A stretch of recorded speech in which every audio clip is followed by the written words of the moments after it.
आप सभी को नमस्कार। मैं बाल प्रहरी और बाल साहित्य संस्थान अल्मोड़ा उत्तराखंड की ओर से आप सभी का स्वागत करता हूं, हार्दिक अभिनंदन करता हूं आज के अपने इस कार्यक्रम में। और जैसा कि हम सबके संज्ञान में है, अभिव्यक्ति कार्यशाला का हमारा तीसरा चरण है।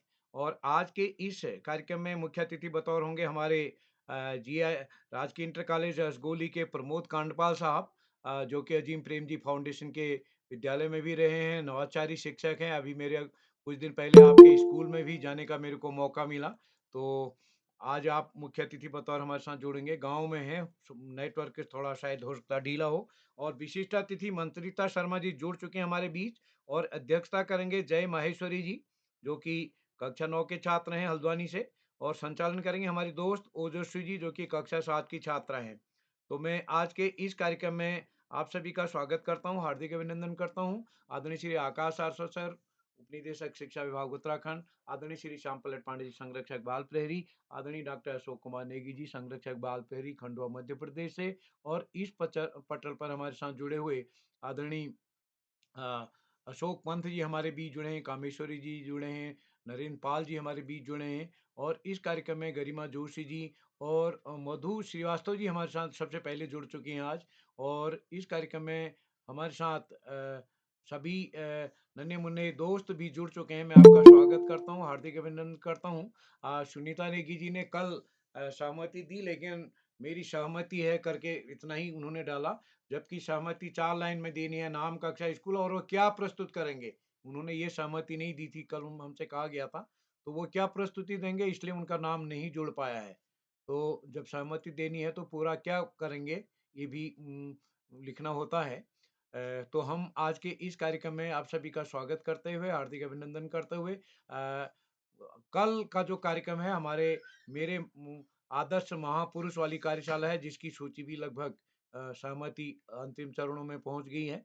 तो मैं आज के इस कार्यक्रम को संचालन करने के लिए पहले अपेक्षा जी को इसमें संचालन करना था, लेकिन तकनीकी कारणों से उनका नाम फाइनल नहीं हो पाया। तो हमारी दोस्त ओजस्वी जी ने तुरंत अभी कुछ समय पहले ही सहमति हमारी स्वीकार कर ली, सहयोग किया। तो मैं मंच सौंपता हूँ ओजस्वी जी को। स्वागत है दोस्त आपका। जी सर, आपका सादर आभार। सर, क्या मेरी आवाज़ आ रही है? आ रही है, स्वागत है। जी सर, आभार। ना समझो मेरे अल्फाजों को कोरी कारीगरी, ना समझो मेरे अल्फाजों को कोरी कारीगरी, इन शब्दों में मेरे एहसासों की झंकार है, मेरे सफ़र के अनुभवों की दास्ताँ है ये, मेरे सफ़र के अनुभवों की दास्ताँ है ये, इन क्षितिज के अभिव्यक्ति की ये पुकार है, इन क्षितिज के अभिव्यक्ति की ये पुकार है। नमस्कार। आप सभी का आज के 13वें ऑनलाइन कार्यक्रम में हार्दिक स्वागत व अभिनंदन करती हूँ। ज्ञान की देवी माँ सरस्वती को मैं कोटि नमन करती हूँ। मेरा नाम ओजस्वी है, मैं कक्षा 7 में पढ़ती हूँ। मेरे स्कूल का नाम सेठ आनंद नाम जयपुरिया स्कूल है। मैं गौरीगंज अमेठी उत्तर प्रदेश से हूँ। तो जैसा कि आज यहाँ पे अभिव्यक्ति कार्यशाला हो रही है, तो आज मैं आप सभी को सबसे पहले अपने परिवार के बारे में बताना चाहूँगी। मेरी माताजी का नाम श्रीमती सविता वैश्य है, मेरे पिताजी का नाम श्रीमान घनश्याम गुप्ता है और मेरी एक छोटी बहन है जिसका नाम यशस्वी है और वह कक्षा 5 में पढ़ती है। मैं इस कार्यशाला और इस कार्यक्रम से अपने नाना श्रीमान गौरीशंकर वैश्य विनम्र जी के द्वारा जुड़ी, जो कि एक बाल कवि हैं।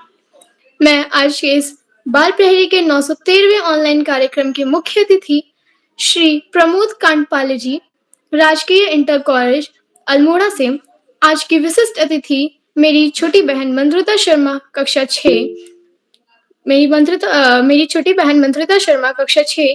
आज की अध्यक्षता कर रहे मेरे बड़े भैया जय महेश्वरी, कक्षा 9 हल्द्वानी से। बाल प्रहरी के संपादक श्रीमान आकाश सारस्वत सर, उत्तराखंड के उप शिक्षा निदेशक, एवं बाल प्रहरी के संपादक श्रीमान श्याम पलट पांडे सर जी, जो कि हम सभी के बीच हमेशा अहमदाबाद गुजरात से जुड़ते हैं। बाल प्रहरी के बाल प्रहरी के संपादक श्रीमान उदय किरौला सर, जो हम सभी के परम प्रिय मित्र हैं और हम सभी के अंदर ये एक खूबी डेवलप करते हैं हम लोग को बोलने के लिए। मैं सर का सादर आभार व्यक्त करती हूँ कि आज उन्होंने मुझे संचालन करने का यह अवसर प्रदान किया और साथ ही साथ इस चीज़ का भी आभार करती हूँ मैं सर को कि उन्होंने मेरे अंदर ये गुण लाया कि मैं आज इस इतने बड़े मंच पर, अंतर्राष्ट्रीय मंच पर संचालन कर सकूँ इतने सारे लोगों के सामने। तो आपका आभार सर। तो ज़्यादा वक़्त ना लेते हुए मैं आज की विशिष्ट अतिथि मेरी छोटी बहन मंत्रिता शर्मा को आमंत्रित करती हूँ। बहन, क्या आप उपस्थित हैं? मंत्रिता जी? जी दीदी, मैं उपस्थित हूँ। जी बहन, आपका हार्दिक स्वागत है।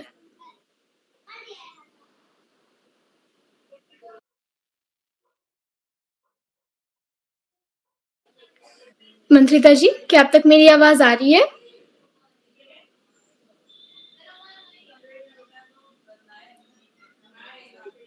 जी दीदी, आपको बहुत-बहुत धन्यवाद। माँ शारदा के शरण में थोड़ा-सा नेटवर्क जी, आपकी आवाज़ आ रही है, थोड़ा-सा नेटवर्क का इश्यू है जी। आज बाल प्रहरी का 913वां ऑनलाइन कार्यक्रम है और बाल प्रहरी में अभिव्यक्ति कार्यशाला का आयोजन किया गया है। इस कार्यशाला के अंतर्गत हमारे आज के कार्यक्रम का मुख्य अतिथि स्वीकार करा है श्री प्रमोद कांडेपाल जी ने।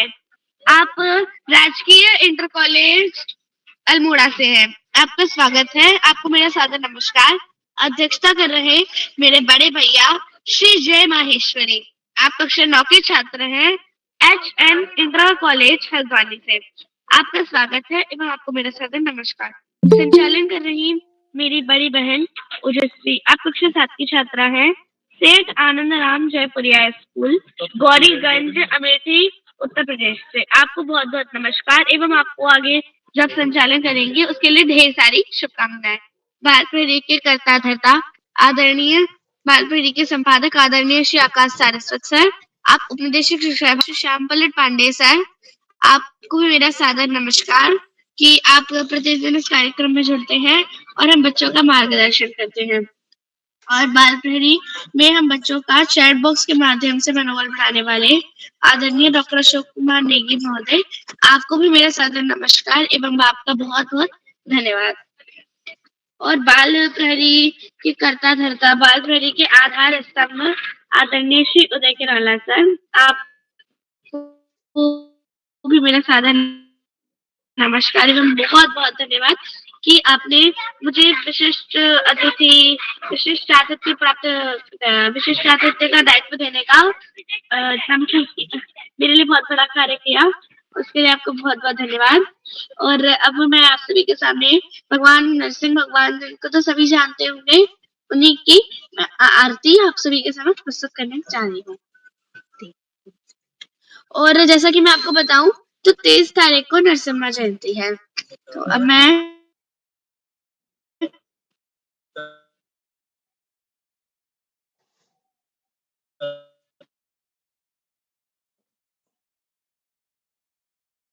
बहन आपकी आवाज़ नहीं आ रही है।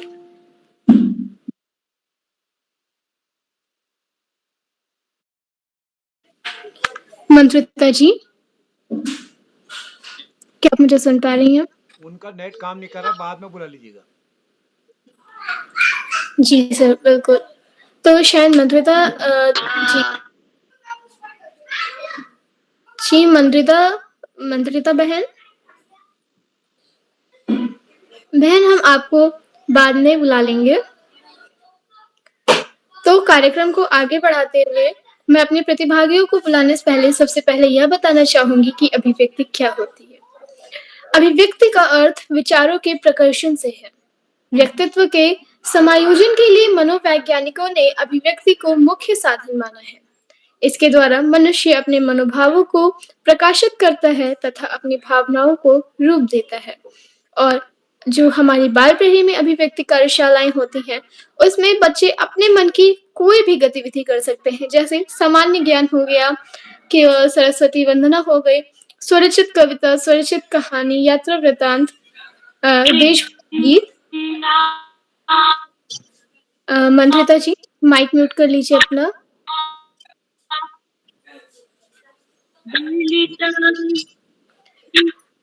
बहन मंत्रिता, अपना माइक म्यूट कर लीजिए। जी, तो मैं इस कार्यशाला के कुछ नियम बताती हूँ कि अगर कोई भी प्रतिभागी अ, अपना अपनी प्रस्तुति दे रहा है, तो उसे अपनी प्रस्तुति देते समय अपना माइक और कैमरा दोनों ऑन करना है।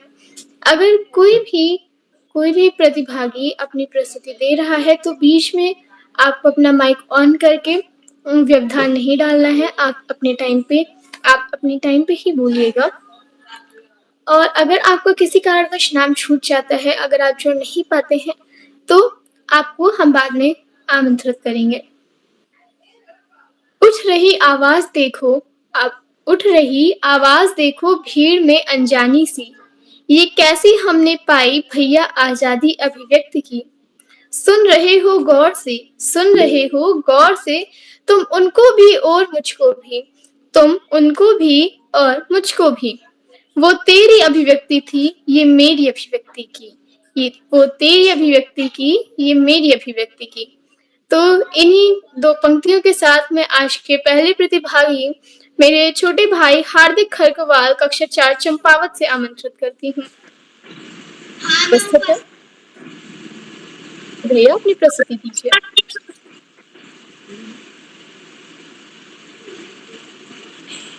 यहाँ पर उपस्थित सभी गुरुजनों को मेरा प्रणाम। मैं हार्दिक खरवाल कक्षा का छात्र हार्दिक जी, आपके आवाज नहीं आ रही, जरा नजदीक बैठिए, कुछ करिए, आवाज साफ नहीं आ रही आपकी। Yes sir. यहाँ पर उपस्थित सभी गुरुजनों को मेरा प्रणाम। मैं हार्दिक खरवाल कक्षा 4 का छात्र नंदा कॉन्वेंट के स्कूल टनकपुर जिला चंपावत से आज आप सभी के समक्ष एक राग प्रस्तुत करने जा रहा हूँ। उसके बोल हैं, जा जा रे अपने मंदिर वहाँ जा, जा जा रे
जी भाई, आपकी प्रस्तुति बहुत ही उत्तम थी। आपने जो गीत प्रस्तुत किया, वो बहुत ही सुंदर था और आपने हारमोनियम पे किया।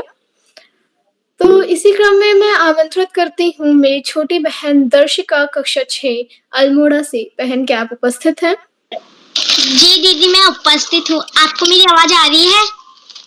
जी बहन, आपकी आवाज़ आ रही है। आपका हार्दिक स्वागत है।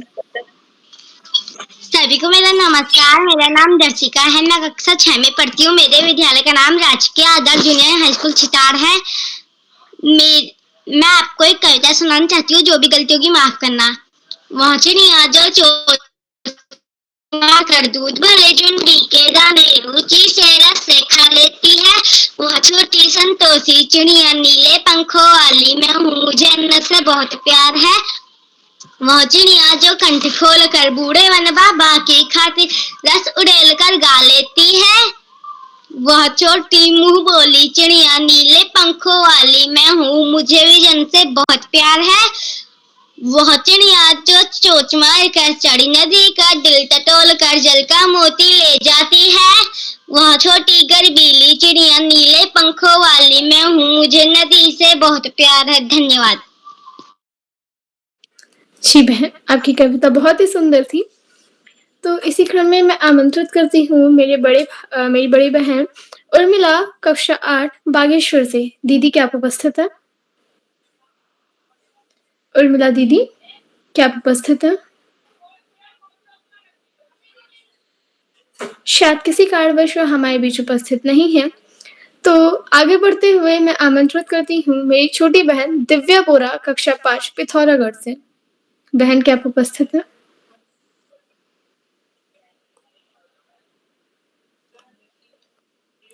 दिव्या बहन, क्या आप तक मेरी आवाज आ रही है? तो शायद वह किसी कारणवश हमारे बीच उपस्थित नहीं है।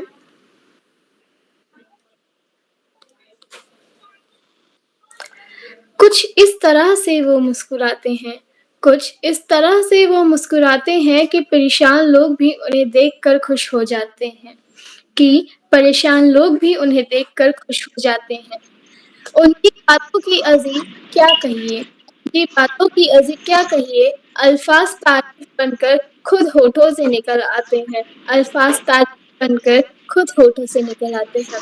अब मैं इन पंक्तियों से बात पहले के संरक्षक उत्तराखंड के सर को आमंत्रित करती हूँ। सर, क्या आप तक मेरी आवाज़ आ रही है?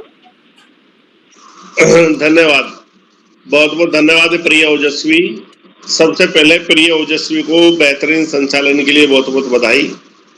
बाल प्रहरी के तत्वाधान में 1000वें पड़ाव की तरफ बढ़ती हुई इस अभिव्यक्ति कार्यशाला के मुख्य अतिथि के रूप में प्रिय प्रमोद जी, विशिष्ट अतिथि के रूप में प्रिय मंत्रिता, अध्यक्षता कर रहे प्रिय जय,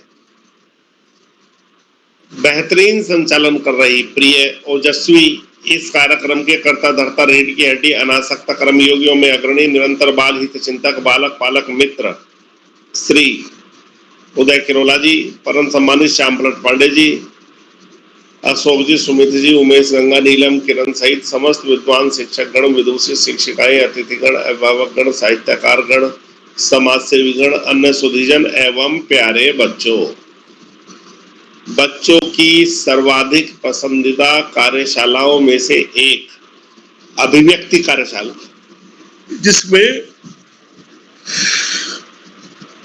बच्चे अपनी स्वेच्छा के आधार पर अपनी कोई भी प्रस्तुति दे सकते हैं। अपनी प्रस्तुति देने में जो एक तरीके से स्वतंत्र होते हैं, ऐसी बेहतरीन कार्यशाला, चाहे वो गायन में करें, चाहे वादन में करें, चाहे कहानी हो, चाहे कविता हो, चाहे चुटकुले हो, चाहे पहेली हो, कुछ भी जो बच्चे को सर्वाधिक पसंद होती है।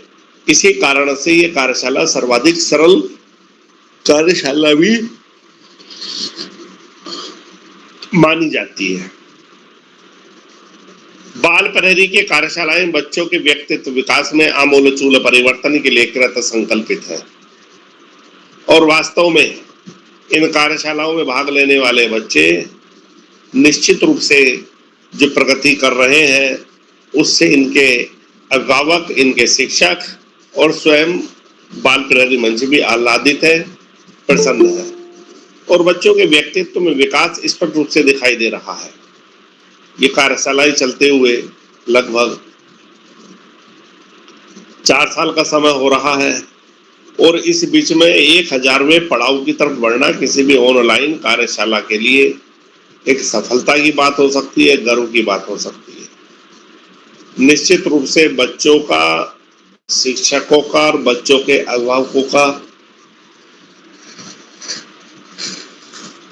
जितना समर्थन, जितना प्रेम, जितना स्नेह इन कार्यशालाओं को मिला, निश्चित रूप से वो अपने आप में अतुल्य है। 13-14 प्रदेश के बच्चे इससे लाभान्वित हैं और निश्चित रूप से ये कार्यशाला बच्चों के लिए एक वरदान साबित हो रही है। प्यारे बच्चों, व्यसन मुक्त जीवन और सच चरित्र जीवन किसी भी व्यक्ति को जीवन में आगे बढ़ने के लिए बहुत अच्छी साधन हो सकते हैं।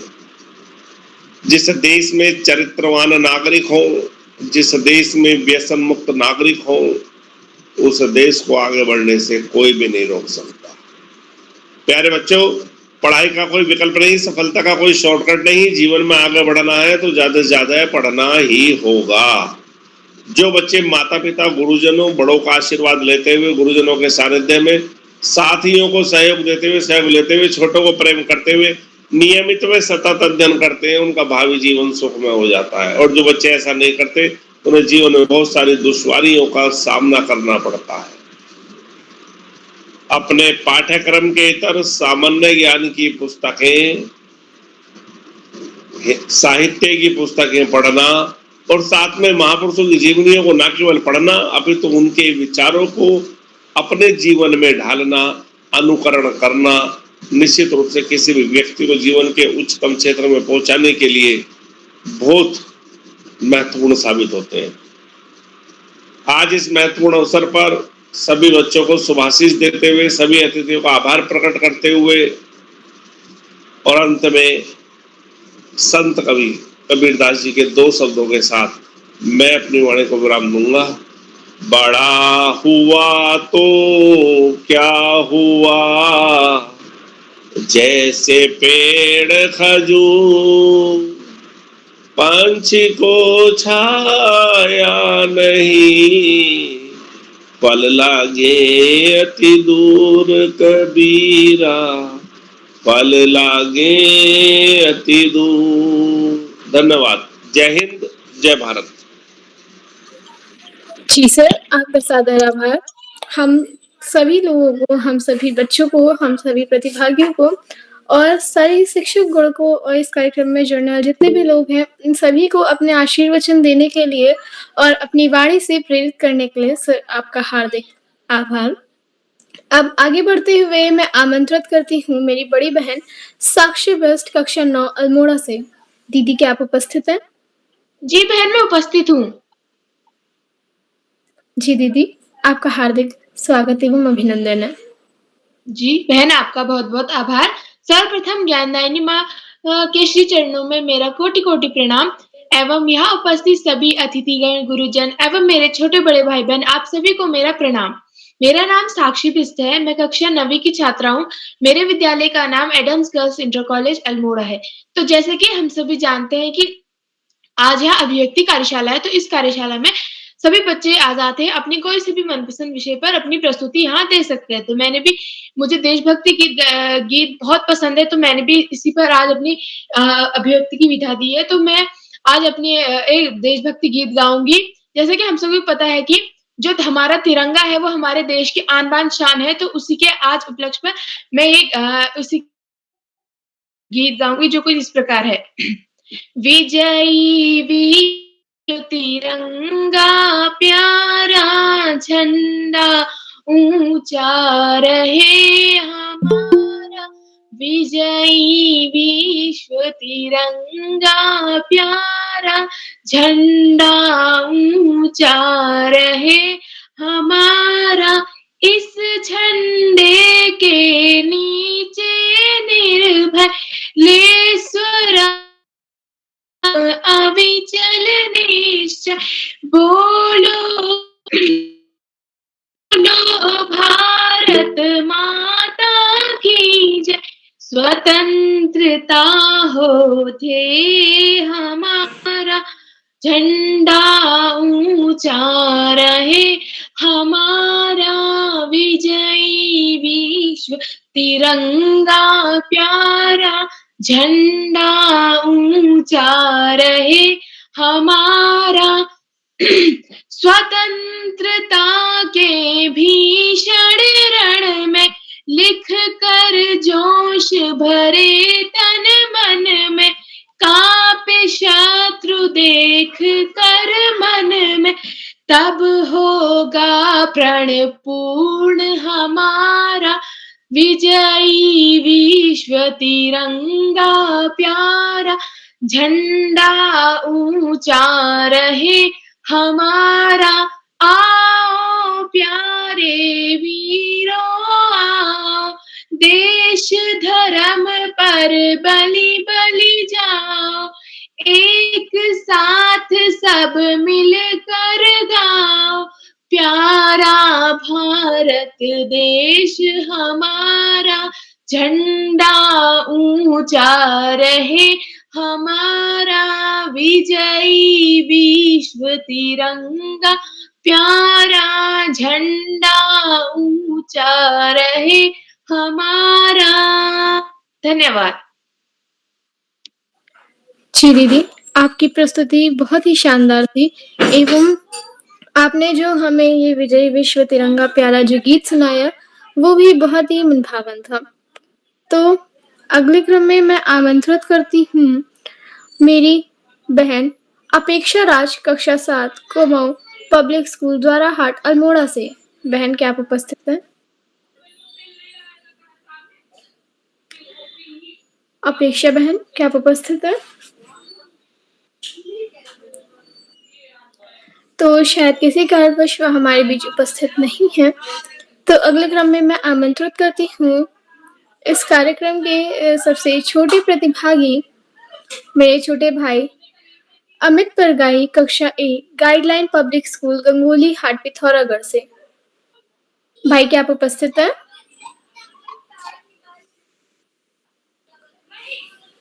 अमित जी क्या आप हमारे बीच उपस्थित हैं? शायद किसी कारणवश वह भी हमारे बीच उपस्थित नहीं है। तो आगे बढ़ते हुए इस कार्यक्रम की दूसरी सबसे छोटी प्रतिभागी मेरी छोटी बहन मानवी सुप्याल कक्षा 2 गुरु अकेडमी एंटी अल्मोड़ा से आमंत्रित करती हूँ। बहन क्या आप उपस्थित है?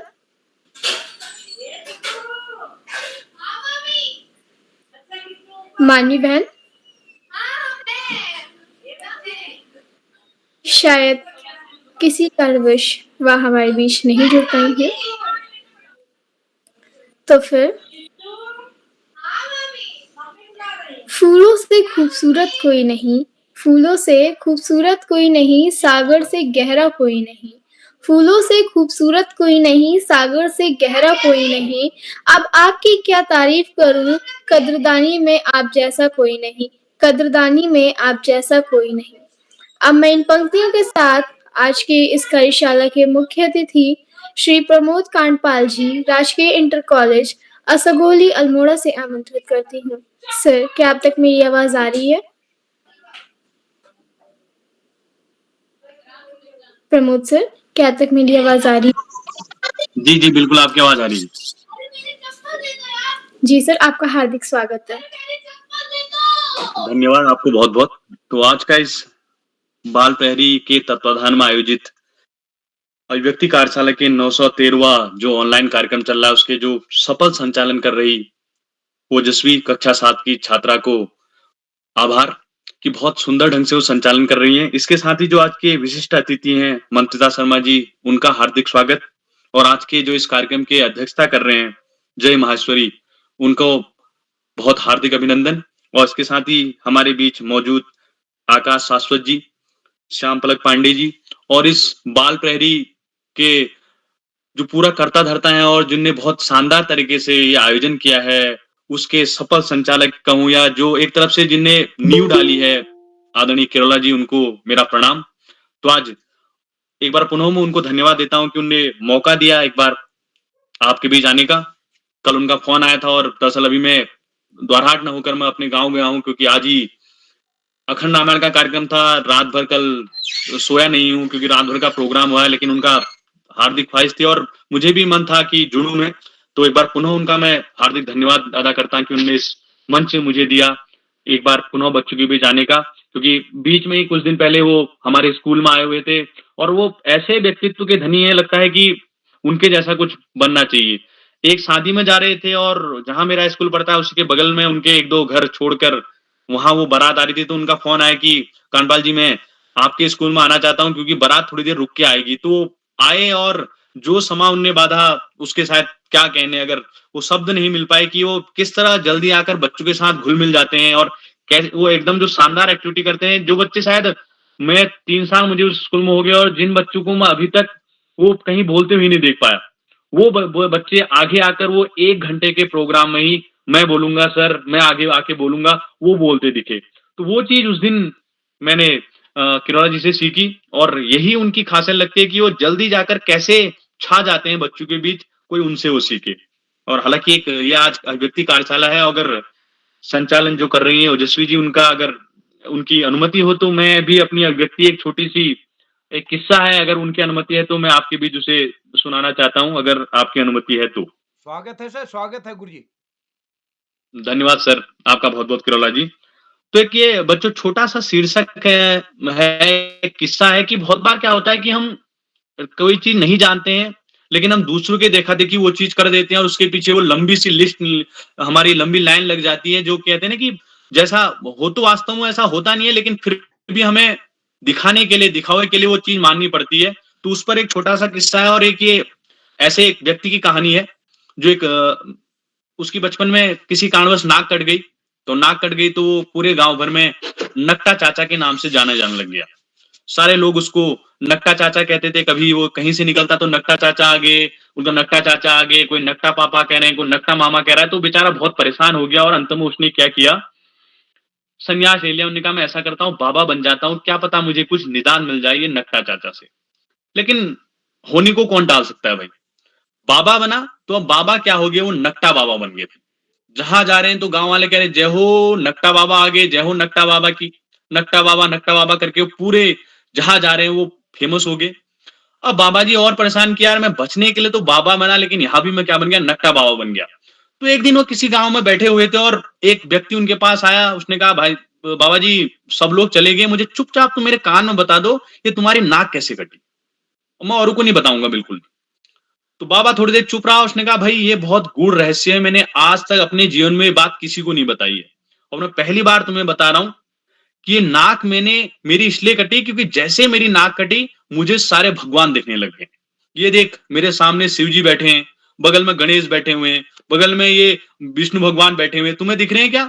आदमी ने कहा नहीं महाराज मुझे तो बिल्कुल नहीं दिख रहे हैं। उनका मुझे दिख रहे हैं क्योंकि मेरी नाक कट गई है। जैसे मैंने नाक कटी मेरे सामने सारे भगवान आ गए हैं। तुम्हें देखने हैं क्या भगवान? उनका हाँ महाराज, कौन नहीं देखना चाहता भगवान, साक्षात भगवान तो हर कोई देखना चाहता है। उन्होंने कहा ऐसा करना तो कल आना ठीक, और कल ठीक 5 बजे सुबह तो आएगा, तेरी नाक को मैं काटूंगा और तुझे भी क्या दिख जाएंगे, सब भगवान दिख जाएंगे। वो व्यक्ति बोला महाराज बिल्कुल दिख जाएंगे। उनका हाँ हाँ कैसी बात कर रहा है, मुझे दिख रहे हैं, देख थोड़ी देर में लक्ष्मी जी भी आ गई, देखो पीछे से पार्वती भी आ रही, जय हो माता कहने लग गया। उस व्यक्ति को लगा कि बिल्कुल नक्टा बाबा सही कह रहे हैं। अगले दिन वो व्यक्ति पहुंच गया ठीक 5 बजे। नक्टा बाबा तो चाहता था कि मैं अकेला हूं, अच्छा होगा एक से भले 2 हो जाएंगे, मैं तो खाली परेशान हूं, एक ये व्यक्ति मिल जाएगा नक्टा तो और बढ़िया हो जाएगा, क्योंकि भगवान तो कुछ दिख नहीं रहे थे उसे। व्यक्ति आया और नक्टा बाबा ने उसकी नाक वाक काटी। अब व्यक्ति को भगवान तो दिखते नहीं थे, लेकिन क्या करता, नाक तो कट गई अब। और उसने कहा भगवान दिख रहे हैं? उनका बिल्कुल महाराज, तुम्हें तो कम भगवान दिखे, मुझे पूरे 33 कोटि को देवती देवता दिख रहे हैं पूरे। जो तुम्हें कम दिख रहे थे मुझे और देवी देवता दिख रहे हैं, पाताल लोक के, उधर उधर के इधर के सारे देवी देवता मुझे दिख रहे हैं। क्योंकि अब वो नाक कट गई, क्या कहता मुझे नहीं दिख रहे तो नहीं कहना था। अब क्या हुआ, देखा देखी में क्या हुआ, जो पूरा गांव था एक दिन वो नकटा गांव बन गया। और किसी भी गांव वाले को, व्यक्ति को भगवान नहीं दिख रहे हैं, क्योंकि नाक कटने से भगवान तो दिखना नहीं था। लेकिन देखा देखी के चक्कर में क्या हुआ, उस नकटा बाबा ने पूरे गांव को ही नकटा गांव बना दिया, और अब वहां का वो नकटा सरदार बन गया है। नकटा गांव का बीच बैठकर भजन कीर्तन कर रहा है और मजे से वो रह रहा है। तो एक कहानी का ये मतलब था कि बहुत बार हम चीज को सोचते नहीं है, देखा देखी में वो चीज कर देते हैं, और बाद में देखा देखी में हमारे पीछे क्या बन जाती है, वो लिस्ट बन जाती है, जिसे हम एक तरफ से वो अंधभक्त जिसको कहते हैं, वो चीज है। तो यही कहानी मैं आपके बीच प्रस्तुत की, और आप सभी ने इसको सुना और समझा, इसके लिए बहुत बहुत धन्यवाद। और एक बार पुनः मैं सभी जो बाल प्रहरी के जितने भी बच्चे जुड़े हुए हैं, जो अभिभावक जुड़े हुए हैं, और जितने भी हमारे विशिष्ट अतिथि अभिभावकगण और जो भी महान विभूतियां जुड़ी हुई हैं, उनका तहे दिल से मैं अभिनंदन करता हूं, स्वागत करता हूं। बहुत बहुत आपका धन्यवाद।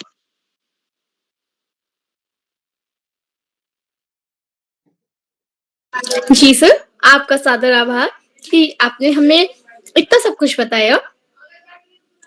तो आगे बढ़ते हुए मैं आमंत्रित करती हूँ मेरे बड़े भाई जोगाराम कक्षा 8 राजकीय प्राथमिक विद्यालय बेनीवालों की धाड़ी राजस्थान से।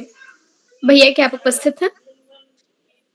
हाँ मैं उपस्थित हूँ। मेरा नाम जोगाराम, मैं कक्षा 8 का छात्र।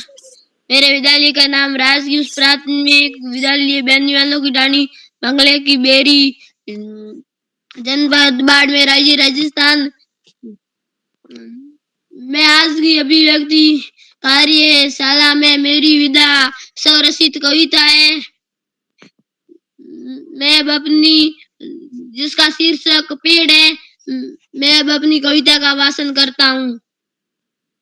साया हमें देते पेड़, गर्मी दूर भगाते पेड़, झुककर फल हमें देते, न हारने की याद दिलाते पेड़, हमको पाठ पढ़ाते पेड़, दुश्मनों से तुम कभी न डरना ये बात सिखलाते पेड़, सर्दी गर्मी या बरसात के मौसम को रोज हंसते खिलते सहते पेड़।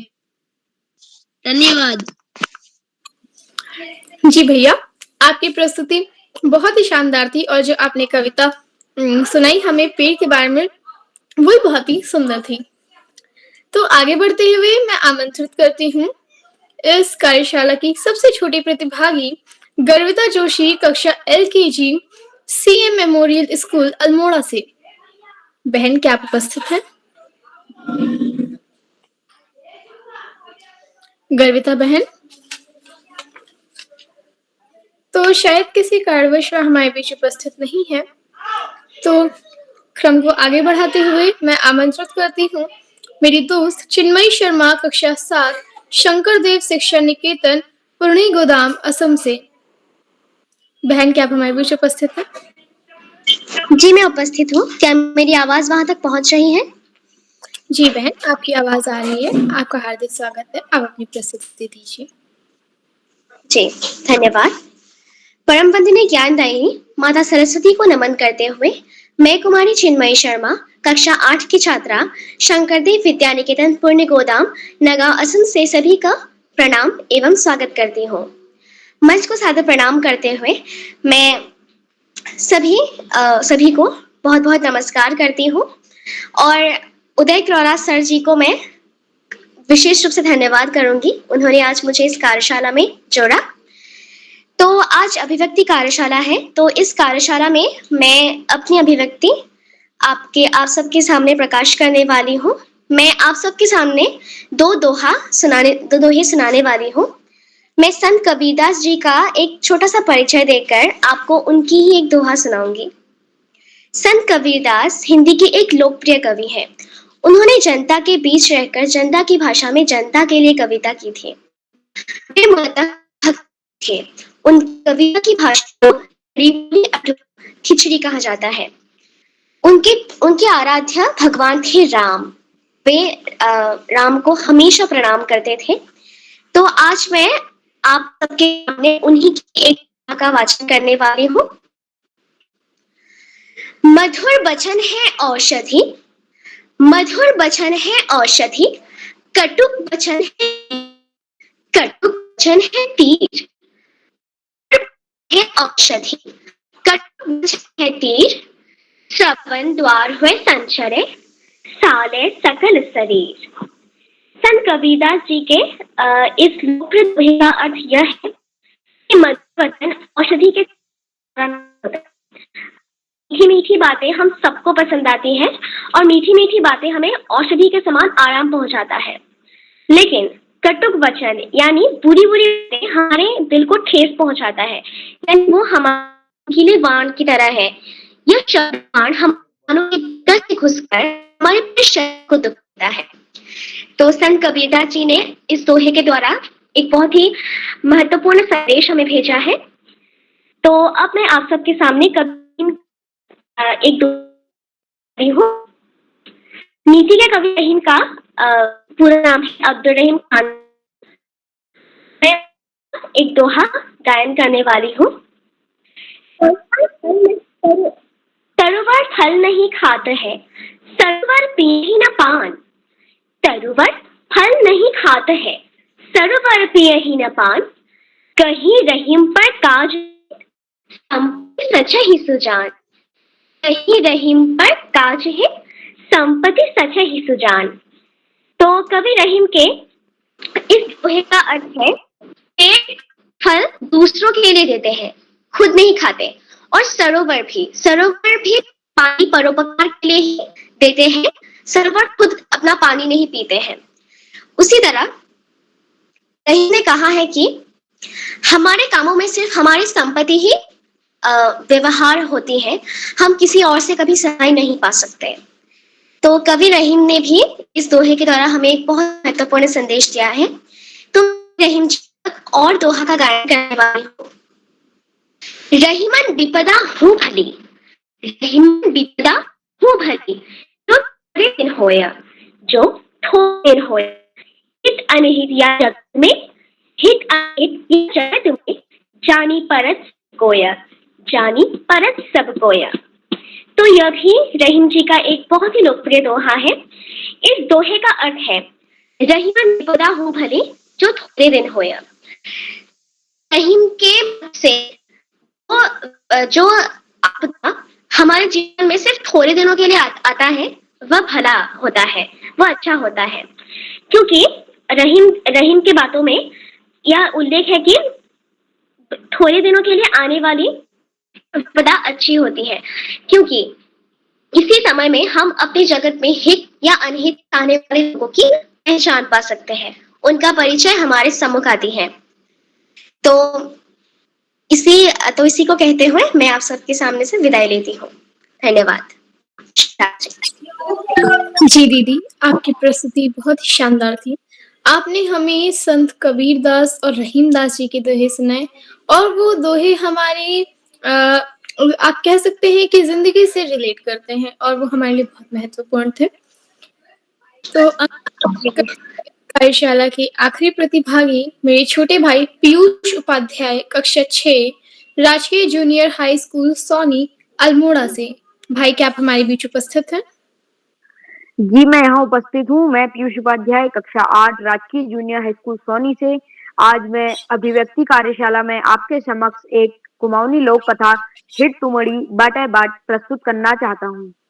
एक गांव में एक बुढ़िया रहती थी। वो गांव बहुत खुशहाल था, लेकिन पलायन की वजह से वह गांव के सारे सदस्य इधर-उधर जा चुके थे और बुढ़िया गांव में अकेली पड़ गई। एक दिन बुढ़िया को बहुत हिचकी लगी, तो बुढ़िया ने सोचा कि उसे उसकी बेटी याद कर रही है। उसने सोच समझ के बेटी के ससुराल जाने की ठान ली। अब उसे ये पता था कि बेटी के ससुराल जाते वक्त रास्ते में एक घनघोर जंगल है।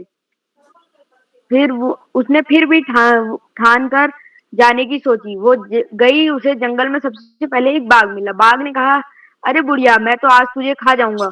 तो बुढ़िया ने बोली, अरे मुझे अभी खा के क्या करोगे, अभी तो मैं सिर्फ हड्डी हड्डी हूँ। अभी मैं अपने बेटी के वहां जा रही हूँ, हलवा पूरी खा के आऊंगी और मोटा ताजा होके आऊंगी, तो तुम मुझे खा लेना। ऐसे ही करते करते वो अन्य जानवरों से भी कहते गई और अंत में अपनी बेटी के वहां पहुंच गई। और जिस दिन उसका घर को लौटने का दिन हुआ, उस दिन उसकी बेटी ने उससे कहा कि माँ, अगली बार से आते रहना।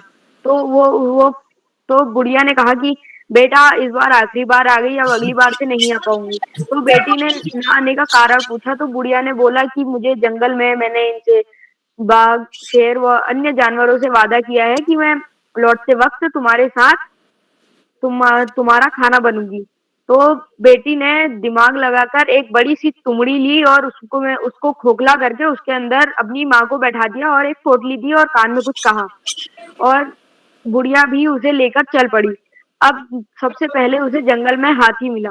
हाथी ने पूछा, अरे तुमड़ी, क्या कहीं तुमने किसी बुढ़िया को देखा है? तो तुमड़ी ने बोला, हिट तुमड़ी बाटे बाट, मैं के जानू तेरी बुढ़िया एक बात। ऐसा करते करते वो अंत में सियार के पास पहुंच गई। सियार बहुत चतुर था, तो सियार ने बुढ़िया की आवाज पहचान ली और सियार ने उस तुमड़ी को धक्का देकर एक टीले पर मार दी और वो तुमड़ी फट गई। वैसे ही उसे बुढ़िया दिख गई। बुढ़िया दिखते ही उसने शोर मचाना शुरू कर दिया कि सब आ जाओ, बुढ़िया पकड़ी गई है। उतनी देर में बुढ़िया पेड़ में चढ़ गई। अब सारे जानवर वहां पे इकट्ठा हो गए और बुढ़िया से कहने लगे, बुढ़िया नीचे आ, हम तुझे खाने वाले हैं। तो बुढ़िया ने बोला कि तुम इतने सारे हो, तुम मुझे अकेले कैसे खाओगे? तुम सब लोग ऊपर को मुंह करके देखो, मैं जिसके पास सबसे पहले जाऊंगी वो मुझे खा लेना। तो ऐसा होते होते उसने अपनी बेटी की कही हुई बात याद करी कि मेरी बेटी ने मुझे पोटली दी थी और कहा था कि सही समय पर इसका उपयोग करना। उसने पोटली खोली, उसमें से लाल मिर्च का पाउडर निकाला और सारे जानवरों के ऊपर डाल दिया। सब सब मिर्च से तिलमिला उठे और बुढ़िया वहां से भागकर चली गई। धन्यवाद। जी भैया, आपकी प्रस्तुति बहुत ही अच्छी थी और जो आपने हमें कहानी सुनाई, वो कहानी भी बहुत ही अच्छी थी, क्योंकि उसमें अपने आप की बुढ़िया ने जान बचाने के लिए अपने दिमाग का इस्तेमाल किया। तो वैसे ही हमें भी हर सिचुएशन में, कहीं मतलब अगर कोई मुसीबत हो या कुछ हो, तो हमें उसमें हमें हमेशा नर्वस नहीं हो जाना चाहिए। हमें हमेशा अपने दिमाग करना चाहिए और हमेशा हमेशा आगे बढ़ते रहना चाहिए। तो भैया, आपका हार्दिक धन्यवाद। ऊंचे आसमान के पक्षी भर लेते हैं उड़ान, ऊंचे आसमान के पक्षी भर लेते हैं उड़ान, वैसे ही अपनी मेहनत से जिन्होंने छुआ है आसमान, पधारे हैं आज हमारे मंच पर वो मेहमान, निवेदन करती हूँ जोरदार तालियों से कीजिए उनका सम्मान। तो अब मैं इन पंक्तियों के साथ आमंत्रित करती हूँ बाल प्रहरी के संरक्षक श्रीमान श्याम पलट पांडे सर, अहमदाबाद, गुजरात से। सर, क्या आप तक मेरी आवाज आ रही है? बहुत बहुत धन्यवाद, बहुत बहुत हार्दिक आभार प्रिय ओजस्वी। और आपने इतने कम नोटिस में थोड़े समय की सूचना के बाद भी संचालन स्वीकार किया। आपको बहुत बहुत हार्दिक बधाई। और आपका पहला संचालन नहीं है, अनेक बार संचालन कर चुके हैं, संचालन में विशेषज्ञता हासिल कर चुके हैं। आपके आत्मविश्वास को, त्रुटिहीन संचालन को के लिए मैं आपको बहुत बहुत हार्दिक बधाई। अपनी बात आगे बढ़ाने से पहले मैं आपसे अनुरोध करूंगा कि आप भी मंच पर आए और अपनी मनपसंद विधा में अभिव्यक्ति दें। ओजस्वी जी। जी सर, धन्यवाद। ज्ञान की देवी माँ सरस्वती को मैं प्रणाम करती हूँ। मेरा नाम ओजस्वी है, मैं कक्षा 7 में पढ़ती हूँ। मेरे स्कूल का नाम सेठ आनंद राम जयपुरिया स्कूल है। मैं गौरीगंज अमेठी उत्तर प्रदेश से हूँ। तो जैसा कि अभिव्यक्ति कार्यशाला हो रही है और इस अभिव्यक्ति कार्यशाला में कोई भी बच्चा अपनी मनपसंद विधा में अपनी मनपसंद जो गतिविधि होती है जैसे स्वरचित, कविता, कहानी, तो उसमें बच्चे सहमति देते हैं, उनका नाम आता है। तो आज मैं भी इसी तरह मैं भी आज आप सभी के समक्ष अपनी अपनी एक विधा प्रस्तुत करने जा रही हूँ और जो मैं आज आप सभी के सामने प्रस्तुत करने जा रही हूँ, वो है यात्रा वृत्तांत। यात्रा वृत्तांत को हम इंग्लिश में ट्रैवलॉग भी कहते हैं और जो अक्सर हम लोग को क्लास 6, 7, 8 में पढ़ाया ही जाता है। ट्रैवलॉग क्या होता है? तो ट्रैवलॉग या फिर यात्रा वृत्तांत में वो होता है जब हम कहीं जाते हैं, जैसे मान लीजिए आप गए श्रीनगर घूमने, सिक्किम गंगटोक घूमने आप गए, तो उस जगह जाने के बाद आपने अपनी कोई डायरी लिखी, मतलब यात्रा वृत्तांत, आपने अपनी यात्रा का वृत्तांत किया। आपने अपनी यात्रा के बारे में स्पष्ट रूप से बताया, आपने कब, कैसे, कहाँ, क्यों, ये सब किया।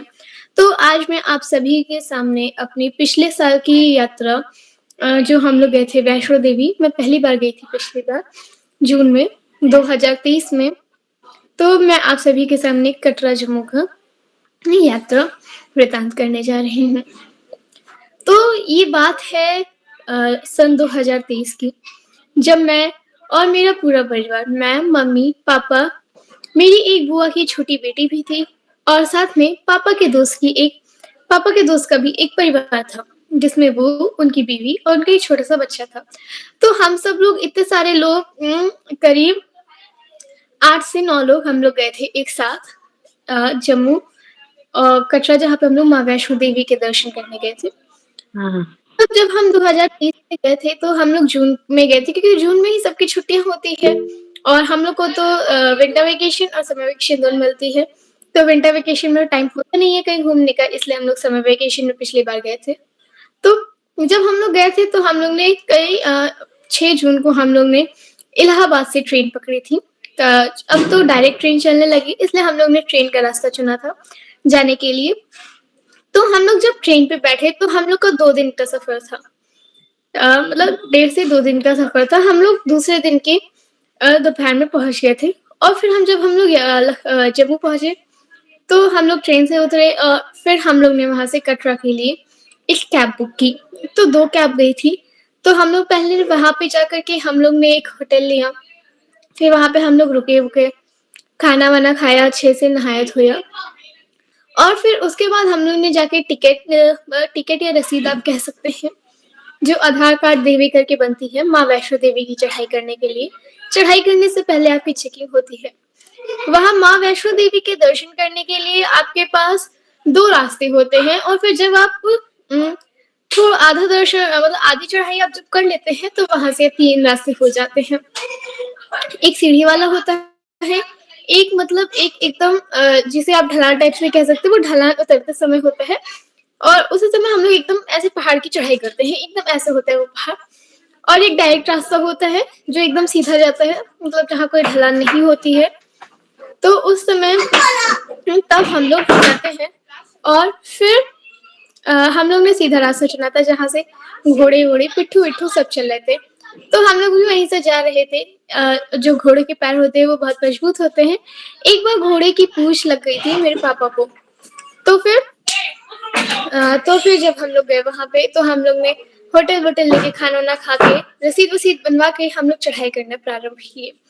जब हम लोग ने चढ़ाई शुरू की तो हम लोग बहुत एक्साइटेड थे। हम सब ने जो मैं और मेरी बहन थे, हम लोग छोटे थे, तो हम लोग ने भी जिद कर करके अपना एक छोटा सा बैग टांग रखा था। हम लोग ने चढ़ाई की और वो चढ़ाई हम लोग ने शाम को शुरू की और अगले दिन की सुबह हम लोग बहुत जल्दी पहुंच गए थे वहां पे।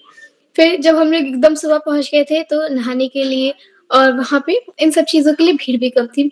अब तो बहुत सारी सुविधाएं उपलब्ध भी थी उस समय, लेकिन जब पहले लोग जाते थे, मेरी मम्मी ने बताया था कि जब वो लोग पहले जाते थे, वो 2 बार गई हैं, तो जब वो पहली बार गई थी तब वहां पे उतनी सुविधाएं नहीं थी। तो जो हम लोग माँ वैष्णो के गए तो फिर हम लोग ने एक बार दर्शन कर लिया, फिर हम लोग वापस आए।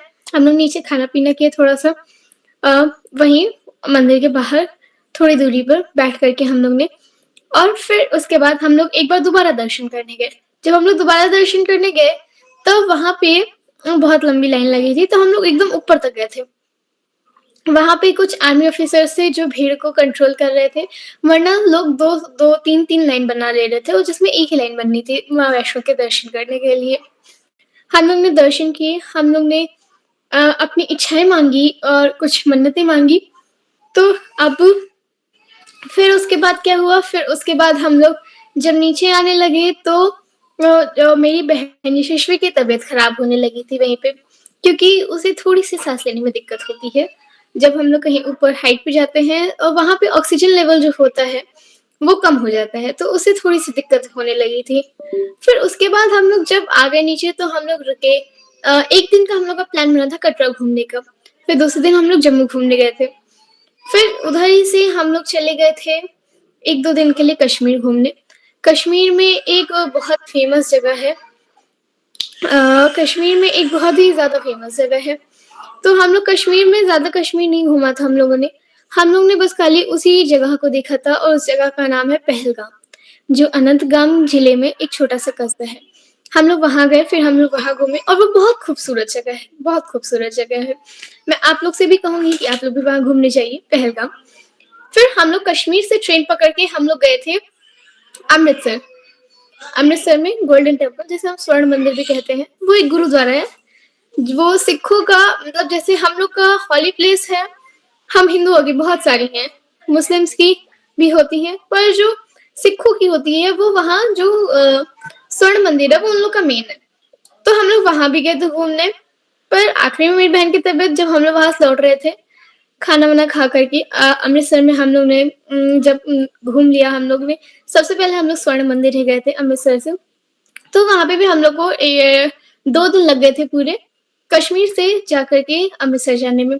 अमृतसर पंजाब में है और लुधियाना से बहुत पास पड़ता है। लुधियाना के पास ही एक पठानकोट है। वहाँ जहाँ पास में ही पठानकोट के पास में ही मिनी स्विट्ज़रलैंड और मिनी गोवा स्थित है और वो भी बहुत खूबसूरत जगह है।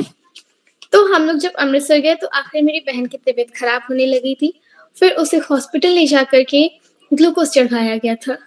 उसके बाद हम लोग अमृतसर में बहुत सी जगह घूमे, क्योंकि वहाँ पे बहुत सारी जगहें हैं घूमने की। जैसे जो हिटलर ने करवाया था, लोगों को कुएँ में फेंकवा दिया था, हम लोग उस जगह भी गए थे। तो फिर हम लोग का लगभग 1 हफ्ते का ये हम लोग की 1 हफ्ते की यात्रा थी, तो जिसका मैंने वृत्तांत आप लोग के सामने किया और मुझे अच्छा लगा कि आप लोग के साथ अपनी जर्नी, अपनी यात्रा शेयर करते हुए। तो इसी के साथ ज़्यादा वक़्त ना लेते हुए मैं अपनी वाणी को यहीं पे विराम देती हूँ। धन्यवाद। बहुत सुंदर ट्रेवलॉग, यात्रा वृत्तांत। और हमारी मैं 1987 में मैंने वैष्णो देवी के दर्शन किए थे। कश्मीर भी गया था, पहलगाम, गुलमर्ग, सोनमर्ग, पूरा हिमाचल, धर्मशाला, और ये सारी चीजें जो आपने बताई कि वैष्णो देवी जाने के लिए जो चढ़ाई है, रास्ते हैं जो तरह तरह के, सीढ़ियों से जाइए, चढ़ के जाइए, ढलान से जाइए, पिट्ठू करिए, घोड़ा करिए, और वो सब हम लोगों ने देखा। और बड़ी साहस से भरी हुई यात्रा होती है अगर आप ढलान से यात्रा करते हैं। चढ़ते जाएंगे और काफी समय बाद 14-15 किलोमीटर पड़ता है, आप वहां पर पहुंचेंगे। फिर 50-50 का उस समय ग्रुप होता था और उनको जाने की अनुमति मिलती थी। और साथ ही अब तो आजकल हेलीकॉप्टर की सुविधा हो गई, लोग हेलीकॉप्टर से भी चले जाते हैं, चढ़ने से बच जाते हैं। मगर निश्चित रूप से ये एक साहसिक यात्रा है वैष्णो देवी की, और आज भी बहुत सारे लोग वैष्णो देवी की यात्रा करते हैं, अपनी मान्यताएं मानते हैं और पूरा करते हैं। आपने जैसा सुंदर विवरण देते हुए और दृश्यों को रेखांकित करते हुए अपनी यात्रा का वर्णन किया है, मैं आपको बहुत बहुत हार्दिक बधाई देता हूँ ओजस्वी जी। और मैं ईश्वर से प्रार्थना करता हूँ कि आप दोबारा फिर जाएं, पूरा कश्मीर घूमें। सोनमर्ग, गुलमर्ग आपने कभी पहलगाम ही देखा है, सोनमर्ग, गुलमर्ग नहीं देखा है, वो भी आप देख लें, वो बहुत सुंदर। और मैंने तो यूरोप में आल्प्स के पर्वत में मैं गया हूँ, वहां से ज्यादा सुंदर हमें सोनमर्ग लगा है और गुलमर्ग लगा है। पहलगाम में तो घास के मैदान है, पास से लिड्डर नदी बहती है, वो भी खूबसूरत है, वहां फिल्मों की शूटिंग बहुत हुई है। बहुत सुंदर यात्रा वृत्तांत, और आपको बहुत बहुत हार्दिक बधाई सुंदर संचालन के लिए और सुंदर प्रस्तुत किया। आज के हमारे इस अभिव्यक्ति कार्यशाला में कुल 15 बच्चों को प्रतिभाग करना था और कई प्रतिभागी नहीं जुड़ पाए। कुछ प्रतिभागी बहुत दिन बाद, जैसे चिन्मयी शर्मा बहुत दिन बाद जुड़ रही, मेरे ख्याल से कई महीनों बाद जुड़, नेट की बाधा आती है, इस वजह से वो नहीं जुड़ पाते। और चिन्मयी शर्मा ने बहुत सुंदर दोहा सुनाया, उसमें कबीर का था, रहीम का था, उसका अर्थ भी बताया। मैं उनको सभी बच्चों को बहुत बहुत हार्दिक बधाई देता हूँ, सभी प्रतिभागियों को, और खास तौर से जो प्रतिभागी देर से जुड़े हैं, बहुत दिन बाद जुड़ रहे हैं, उनका हार्दिक स्वागत अभिनंदन करता हूँ। हमारे राजस्थान से देखिए जोगाराम जी हैं, जो जुड़ते हैं उस विद्यालय से कोई ना कोई बच्चा जरूर जुड़ता है, जहाँ से हमारे आदरणीय संजय जांगीर जी जहाँ शिक्षण करते हैं, किसी न किसी बच्चे को जोड़ते हैं बेनी वाली ढाणी से, और बच्चे अपनी राजस्थानी लहजे में, उसी गांव के लहजे में, उस कस्बे के लहजे में जो प्रस्तुत देते हैं, वो उसमें एक विविधता का रंग भरती है, बहुत अच्छी प्रस्तुत होती है। सभी को एक बार पुनः बहुत बहुत हार्दिक बधाई। और आज के हमारे कार्यक्रम की अध्यक्षता श्री जय महेश्वरी जी कर रहे हैं, जो कक्षा 9 के छात्र हैं, उन्हें अभी आमंत्रित किया जाएगा। मैं उनका हार्दिक स्वागत और अभिनंदन करता हूँ। अपना अध्यक्षीय वक्तव्य देंगे और अपनी मनपसंद विधा में प्रस्तुत भी देंगे। सॉरी, आज की हमारी विशेष अतिथि कुमारी ममता शर्मा, जो कक्षा 6 की छात्रा है, ग्वालियर मध्य प्रदेश से। वो नरसिंह भगवान की आरती उन्होंने सुनाना शुरू किया, उनका नेट चला गया। मैं विशेष अतिथि बनने के लिए उनको हार्दिक बधाई देता हूँ, और वो उन्हें पुनः आमंत्रित किया जाएगा, वे अपनी प्रस्तुति दें। आज के हमारे इस कार्यशाला की प्रस्तुति में हारमोनियम पर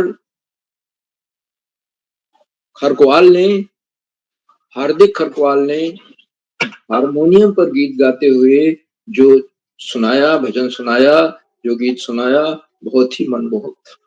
वाद्य यंत्र जब जुड़ जाता है आपके गायन के साथ, तो उसका आनंद दुगना हो जाता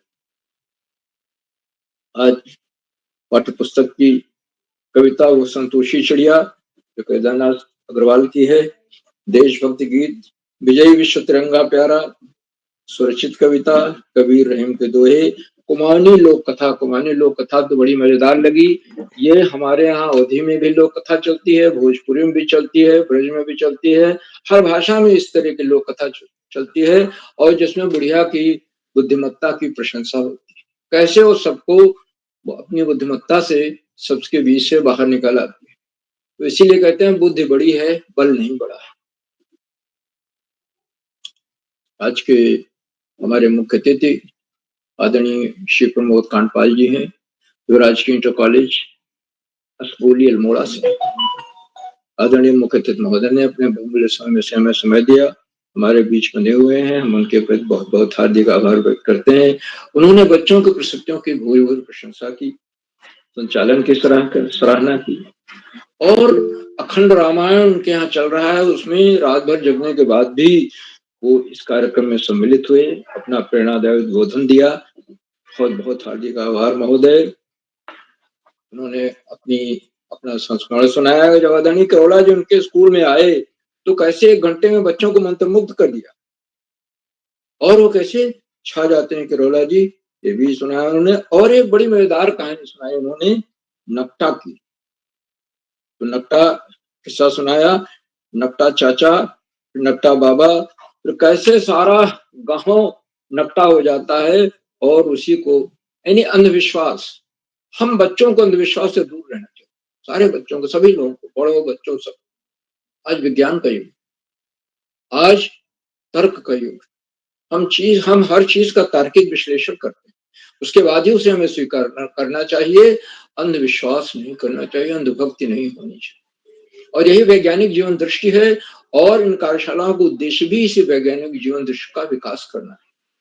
मैं आदरणीय मुख्य अतिथि महोदय श्री प्रमोद कांडपाल जी के प्रति बहुत बहुत हार्दिक आभार व्यक्त करता हूँ। साथियों, इन कार्यक्रमों से शिक्षा विभाग उत्तराखंड में शिक्षा विभाग में उप निदेशक और शिक्षाविद आदरणीय आकाश सारस्वत जी को जुड़ते हैं और उन्होंने अभिव्यक्ति कार्यशाला के महत्व रेखांकित करते हुए बताया ये बच्चों की स्वेच्छा के हिसाब से अपनी प्रस्तुत देते हैं। ये नहीं है कि ये किसी विधा में ही प्रस्तुत दे, इसमें गायन भी है, वादन भी है, कहानी भी है, कविता भी है, चुटकुले भी हैं और सर्वाधिक सरल कार्यशाला है। कुछ भी श्लोक भी सुना दीजिए, अर्थ सहित रहीम के दोहे, कबीर के दोहे सुना दीजिए। ये बहुआयामी कार्यशालाएं बच्चों के व्यक्तित्व में लोगों की विकास कर रही हैं और बच्चे जो बोल नहीं पाते थे, जो झिझकते थे, उनकी झिझक दूर हो गई है और अपने अपने क्षेत्र में प्रवीणता हासिल। लेकिन सबसे जरूरी चीज है पढ़ाई। पढ़ाई में हमारे केंद्र में रहनी चाहिए, बच्चों के केंद्र में रहनी चाहिए, फोकस रहना चाहिए, क्योंकि पढ़ाई का कोई विकल्प नहीं है और सफलता का कोई शॉर्टकट नहीं। मेहनत से ही हम शिखर पर चढ़, अगर हमें रेस पर चढ़ाई करनी है तो हमें अभ्यास करना होगा, लगातार बढ़ते रहना होगा, चढ़ते रहना होगा। बीच में असफलताएं आएंगी, बाधाएं आएंगी, लेकिन हम चढ़ते रहेंगे। तो और बच्चों को नियमित सतत अध्ययन करना और महापुरुषों की जीवनी पढ़ें, सामान्य ज्ञान की पुस्तकें पढ़ें। जीवनी से, महापुरुषों के आचरण से कुछ चीजें अगर जीवन से उतार लें, उनको अच्छी लग रही है, अपने जीवन में अगर उसको उतार कर दिखा लें तो बहुत आगे बढ़ सकते हैं, बहुत कल्याण हो सकता है। आदरणीय सारस्वत जी के प्रेरणादायक बोधन के लिए मैं बहुत बहुत हार्दिक आभार व्यक्त करता हूँ। साथियों, इन कार्यक्रमों से खंडवा से डाइट में सीनियर व्याख्याता के पद पर कार्यरत शिक्षाविद आदरणीय आकाश सारस्वत जी पर आदरणीय डॉक्टर अशोक कुमार नेगी जी नेतृत्व जोड़ते हैं। उन्होंने चैट बॉक्स को उत्तरदायित्व संभाला और उनकी सुंदर, रोचक, उत्साहवर्धक टिप्पणियों की बच्चे प्रतीक्षा करते हैं। आज अभी उनकी कोई टिप्पणी में नहीं दिखाई दी, हो सकता है नेट की बाधा हो। उनको सादर प्रणाम करता हूँ, उनका हार्दिक स्वागत और अभिनंदन करता हूँ। और आदरणीय नेगी जी के आशीर्वचन में हमेशा कोई ना कोई न्याय विश्लेषण होता है, जिसे बच्चों के लिए और हम सब के लिए बहुत ही लाभदायी होता है। मैं उनका हार्दिक स्वागत और अभिनंदन करता हूँ। साथियों, उन कार्यक्रमों से देश के 16-17 प्रांतों के अनेक कवि, कहानीकार, साहित्य प्रेमी, मनीषी और चिंतक भी जुड़ते हैं। उनमें कुछ नाम जो पटल पर आए इस प्रकार हैं: आदरणीय नरेंद्र पाल सिंह जी, आदरणीय कामेश्वरी सिंह मैडम, आदरणीय मधु श्रीवास्तव मैडम, आदरणीय अशोक पंत जी, आदरणीय गरिमा जोशी मैडम, आदरणीय सविता वैश्य मैडम गौरीगंज अमेठी से, आदरणीय अरुणा श्रीवास्तव मैडम, आदरणीय भगवती गोसाई मैडम, आदरणीय उमेश पांडे जी, आदरणीय रितंभरा सेमवाल मैडम, आदरणीय उमा तिवारी मैडम, आदरणीय संजय जांगीर जी और 16-17 प्रांतों से जुड़ने वाले अन्य विद्वान शिक्षक और विशेष शिक्षक। आप सब प्रतिदिन हमारे कार्यक्रमों से जुड़ते हैं और जुड़कर हमारे कार्यक्रमों को चार चांद लगा देते हैं, नई गरिमा मिल जाती है, हमारे अंदर अभिनव ऊर्जा का प्रभाव होने लगता। हम आपके इस लगातार मिलने वाले सहयोग के प्रति बहुत बहुत हार्दिक आभार व्यक्त। मित्रों, जहाँ बच्चे हों, अभिभावकों का सहयोग अनिवार्य है और ये अभिभावकों का सहयोग है कि आज हार्दिक खरकवाल हारमोनियम बजाते हुए अपना गीत प्रस्तुत, हारमोनियम बजाना उन्होंने सीखा होगा, गीत कितने बार अभ्यास किया। ये अभ्यास और इस मंच पर ले आना, इस तरह की प्रस्तुतियां देना अभिभावकों के सहयोग के बिना हो ही नहीं सकता। और आज अभिभावकों का ही सहयोग का सुफल है कि हम 913वां कार्यक्रम पूरा कर पा रहे हैं और इसी वर्ष 2024 में 1000 के कीर्तिमान को पार कर लेंगे। मैं अभिभावकों के इस लगातार मिलने वाले सहयोग के प्रति हार्दिक आभार व्यक्त करता हूँ। और अंत में इन कार्यक्रमों के सूत्रधार, आधारविंद, प्रेरणा पुरुष और ऋषियों का सजीवन जीने वाले आदरणीय किरोला जी, जो बच्चों के हित को सर्वोपरि माने और दिन में ऑफलाइन कार्यशाला करेंगे, शाम को ऑनलाइन कार्यशाला। और ये बहुआयामी कार्यशालाएं बच्चों के व्यक्तित्व में इतना आमूलचूल परिवर्तन ला रहे हैं। बच्चे आज कहां से कहां पहुंचे। अपने विद्यालय में नहीं, ब्लॉक स्तर पर, जिला स्तर पर, प्रदेश स्तर पर एक से एक सुंदर प्रस्तुतियां दे रहे हैं, एक से एक पुरस्कार जीत रहे हैं। मैं आदरणीय केरोला जी के इन प्रयासों को, भगीरथ प्रयासों को कुशल नमन करता हूँ, वंदन करता हूँ, अभिनंदन करता हूँ और अधिक समय न लेकर अपनी वाणी को विराम देते हुए मंच का बहुत सुंदर संचालन कर रही प्रिय ओजस्वी जी को मंच सौंपता हूँ, क्योंकि आगे का संचालन करें। बहुत बहुत धन्यवाद, बहुत बहुत हार्दिक आभार। प्रिय ओजस्वी जी। जी सर, आपका सादर आभार कि आपने हमें अपने आशीर्वचन दिए और हमें आपने अपने बारे में बताया कि आप गुलमर्ग, सोनमार्ग आप गए, हिमाचल धर्मशाला देखी। तो मैंने भी, जब हम लोग बहुत छोटे थे, मतलब मैं 4-5 साल की ही थी, तब हम लोग हिमाचल गए थे, धर्मशाला गए थे और स्टेडियम में हम लोग ने एक मैच देखा था फुटबॉल का। पर हम लोग बहुत छोटे थे, इसलिए अब मुझे ज़्यादा याद नहीं है। तो आगे बढ़ते हुए आगे क्रम में मैं आमंत्रित करती हूँ आज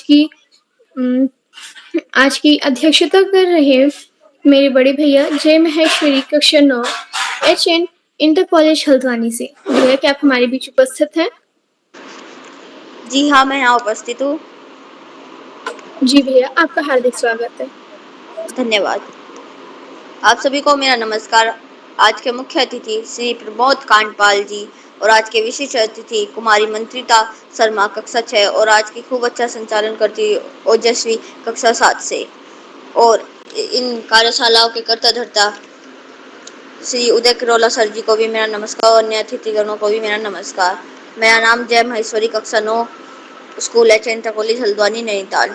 जैसा कि आप सब लोग जानते हैं कि मैं यहाँ फिर से अध्यक्षता कर रहा हूँ और मैं यहाँ एक देशभक्ति गीत सुनाना चाहता हूँ, जो कि कुछ इस प्रकार है। सारे जहाँ से अच्छा हिंदुस्ता हमारा हमारा, सारे जहाँ से अच्छा हिंदुस्ता हमारा हमारा, सारे जहाँ से अच्छा। हम बुलबुलें हैं इसकी, ये गुलसिता हमारा हमारा, सारे जहाँ से अच्छा हिंदुस्ता हमारा हमारा, सारे जहाँ से अच्छा। पर्वत हो सबसे ऊंचा, हम साया आसमां का, पर्वत हो सबसे ऊंचा, हम साया आसमां का, वो संत ही हमारा, वो पासवा हमारा हमारा, सारे जहाँ से अच्छा हिंदुस्ता हमारा हमारा, सारे जहाँ से अच्छा। गोदी में खेलती है जिसकी हजारों नदियाँ, गोदी में खेलती है जिसकी हजारों नदियाँ, रोशन है जिसके दम से रस के जीना हमारा हमारा, सारे जहाँ से अच्छा हिंदुस्ता हमारा हमारा, सारे जहाँ से अच्छा। मजहब नहीं सिखाता आपस में बैर रखना, मजहब नहीं सिखाता आपस में बैर रखना। हिंदी है हम, हिंदी है हम, हिंदी है हम, वतन है हिंदुस्ता हमारा हमारा, सारे जहाँ से अच्छा हिंदुस्ता हमारा हमारा, सारे जहाँ से अच्छा। धन्यवाद। शुभ रात्रि। जी भैया, आपकी प्रस्तुति बहुत ही सुंदर थी और आपने जो हमें देशभक्ति गीत सुनाया वो भी बहुत सुंदर था। तो इसी क्रम में मैं आमंत्रित करती हूँ आज के छूटे हुए प्रतिभागियों को। तो सबसे पहले आज की विशिष्ट अतिथि मेरी छोटी बहन मंत्रिता शर्मा, कक्षा 6, सीएम राजीज शासकीय कन्या उच्चतर माध्यमिक विद्यालय ग्वालियर, मध्य प्रदेश से। बहन क्या आप उपस्थित हैं?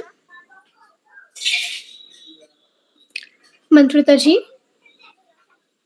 शायद नेटवर्क इशू की वजह से वे हमारे बीच उपस्थित नहीं है। आगे बढ़ते हुए मैं आमंत्रित करती हूँ मेरी बड़ी बहन उर्मिला, कक्षा 8, राजकीय इंटर कॉलेज लोहार चौरा, बागेश्वर से। दीदी क्या आप उपस्थित हैं?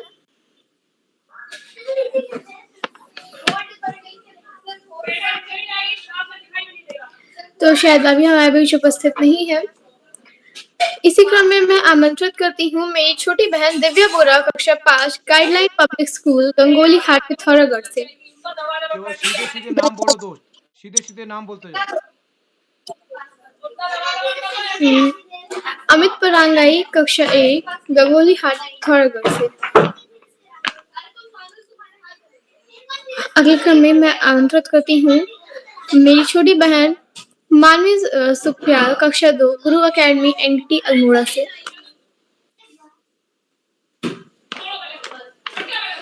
मेरी छोटी बहन गर्विता जोशी, कक्षा LKG, CM memorial school, Almora से। बहन क्या आपको मेरी आवाज आ रही है? मैं मानवी सुखप्याल। जी बहन, आपका हार्दिक स्वागत है। आप अपनी प्रस्तुति दीजिए।